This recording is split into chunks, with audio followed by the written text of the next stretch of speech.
Welcome to the post-game show presented by the Maroon Club, enhancing 23 Division I sports. Join the Maroon Club today, and our player of the game presented by Coca-Cola. Experience the Coke side of life. Sometimes the other team, Mike, is just a little better. Absolutely, Gary, and tough here, Coach. A big difference inside. Obviously, Sestina and Moore, they present a big problem inside for you.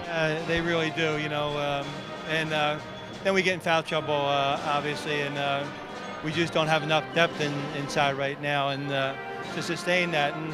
And you know, we had a 4-point. We were down 4, a couple guys in foul trouble. Last immediate timeout, and it just kind of fell apart there, you know. And I was trying to juggle it and you know, rely on Sean or a freshman, and it's really hard, you know, at that point. So we just got to regroup.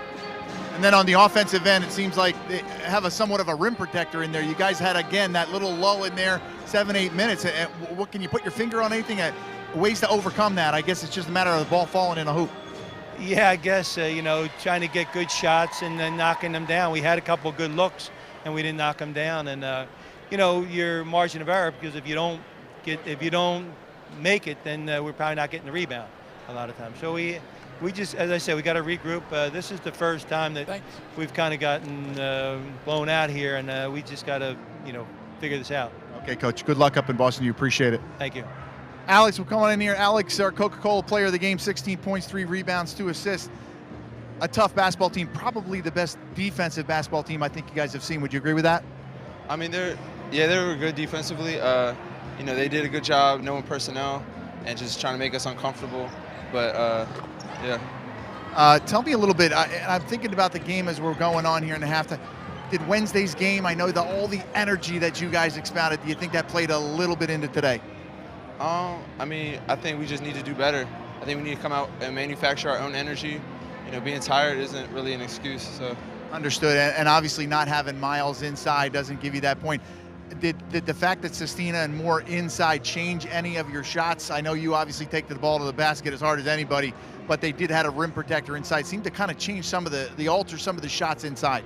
Yeah, I mean, they have big bodies down there, you know, so offensively and defensively, they made their presence felt on both ends. You got about 7 or 8 games left here. I know you're going to get to it. I know nobody in the playoffs wants to see Lafayette because you guys can light it up. Good luck in the future up at Boston U. Thank you. Appreciate it, guys. Guys, a tough one here at Lafayette. Obviously not the way Fran wanted to finish it off, but they got a couple home games left. We'll see if we can get a win out here at Kirby Fieldhouse. Back to you. All right, Mike, thank you very much. Job well done as always. As we take a look at the highlights, we turn it over to John Leone. Gary, a lot of highlights for sure. Most of them, unfortunately, the blue and orange. Kimball McKenzie was absolutely on fuego, on fire.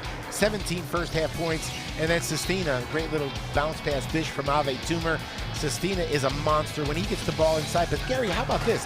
This is a move that you see a 6'4" guard make. A little jab step crossover, gets to the rim. Early on, Polish release looked like he was going to have an impact on this game. But you heard Fran O'Hanlon allude to it. He got in foul trouble. It really disrupted the kind of substitution pattern, and Polish had to come out.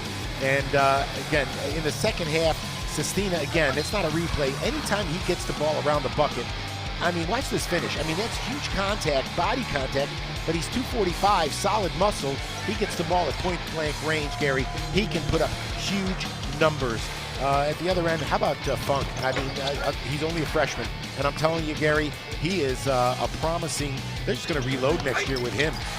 Again, he's got the support of a couple of senior guards that he plays around. He learns the system well. Alex Petrie tried to light what fire he could under the Leopards, but it was too little, too late. You heard him talk about the defensive presence of those big guys inside from Bucknell. Alex did a good job doing what he could. He's one of the best finishers in the league, Gary, but there just wasn't enough offensive firepower for the Leopards. His running mate, Justin Jaworski, did all he could, but you heard them talk about how well scouted they were, and this is the freshman, Isaac Suffering. A real bright spot, I think, Gary, for the Lafayette Leopards. It was just one of those nights. There are tapes for learning, tapes for burning. Fran O'Hanlon and the team want to forget about this one. And one more note, Haley, if you're still watching, I love you. I'll see you tomorrow morning, kiddo. Oh, boy. Can you a little see? teardrop there? For Bucknell, their 94 points came on 33 field goals. They shot 50% from the floor.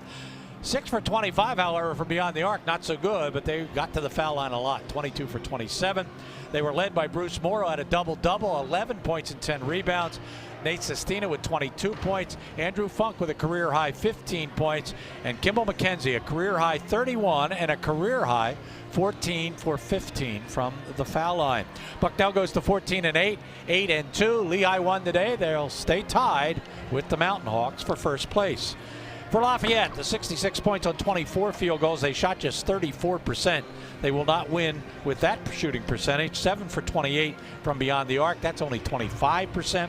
And 11 for 16 from the foul line, indicative of the kind of defense that Bucknell plays. Justin Jaworski with 12, Palis Gillies with 11, and Alex Petrie led all Leopard scorers with 16 points. Lafayette falls to 5-16 and 2-8 now in the Patriot League. Not a good day as the women lost in overtime at Holy Cross and the men lose here 94-66 to Bucknell. That's it. We'll see you in about a week and a half on the Lafayette Sports Network. For John Leone, Mike Joseph, I'm Gary Laubach. Goodbye, everybody.